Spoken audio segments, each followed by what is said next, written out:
পাথারকান্দির মধুরবন গ্রামের দুই ব্যক্তির বাড়ি থেকে 3 কোটি টাকার অধিক মূল্যের নেশাজাতীয় কফসেরা ফেন্সিডিল উদ্ধার। পলাতক অভিযুক্তরা। গোপন সূত্রের ভিত্তিতে পুলিশ সুপার পার্থপ্রতিম দাসের নির্দেশে নেশাবিরোধী অভিযানে নেমে বড়সড় সাফল্য পেল পাথারকান্দি পুলিশ। উক্ত অভিযানে প্রায় 3 কোটির অধিক পরিমাণ নেশাজাতীয় কফসেরা বাজেয়াপ্ত হয়। এতে কোনো ধরনের ধরপাকড়ের খবর পাওয়া যায়নি। জানা গেছে, আগাম খবরের ভিত্তিতে বুধবার গভীর রাতে পাথারকান্দি পুলিশের একটি দল স্থানীয় মধুরবন গ্রামে উপস্থিত হয়ে যথাক্রমে নুরুল ইসলাম ও সাইদুল ইসলামের ঘরে সার্চ করে 32,700 বোতল নেশাজাতীয় ফেন্সিডিল নামক কফসেরা বাজেয়াপ্ত করে, যার কালোবাজারে মূল্য আনুমানিক 3 কোটি টাকার উপর হবে বলে পুলিশ সূত্রে জানা গেছে। অভিযানের সময়ে এতে জড়িতরা পালিয়ে গেলে তাদের পাকড়াও করা যায়নি বলে পুলিশ জানিয়েছে। পরে বাজেয়াপ্ত নেশাজাতীয় কফ সিরাপগুলো থানায় নিয়ে আসা হয়।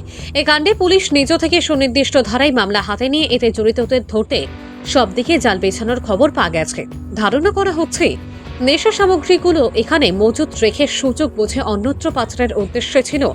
এতে জড়িতদের পাচারকারীরা পুলিশের সময়োচিত পদক্ষেপে পাচারকারীদের পরিকল্পনা ভেস্তে যায়।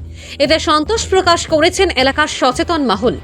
ভানুচন্দ্রের রিপোর্ট, আসাম ক্রাইম নেটওয়ার্ক।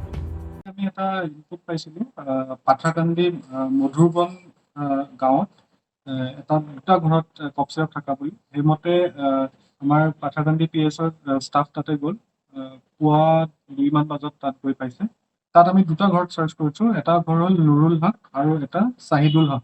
তো তাত চাৰ্চ কৰোঁতে আমি টোটেল পাইছোঁ 32,700 কোডিন কফ চিৰাপ। আৰু তাৰ ভিতৰত য'ত নুৰুল হক যাৰ ঘৰ আছিলে তাৰ তাত 21,300 পাইছোঁ আৰু চাহিদুলৰ ঘৰত 11,400 পাইছোঁ।